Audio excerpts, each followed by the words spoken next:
Inapresyar ni Governor Cecilia Arnata Marcos ti baro nga set up ti CT scan machine iti Governor Roque B. Ablan Senior Memorial Hospital. Kuna ti gobernador nabintas ti lokasyon ken ti panakaiplastar na mangnamnama nga dumanen na iti maserbihan ken matulong ng pasyente iti probinsya.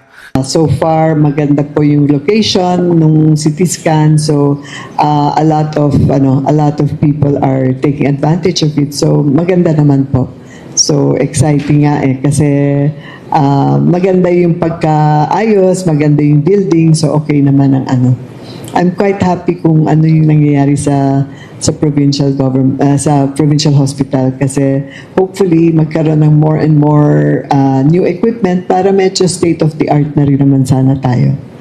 Kabayatan na inpalgak ti gobernador nga ni pailaeng Dr. Arlene Ragasa ti mangidaulo ti Provincial Hospital. Namuan nga tilangan license to operate ti CT scan ti Mayor Uray tapton agserbi kinopisyal nga mousar kada ti pasyente. Malagip anabay kakalkaguman ti provincial government nga maddaan ti bukod nga CT scan. Idol Dennis Alipio, Tatak, IFM.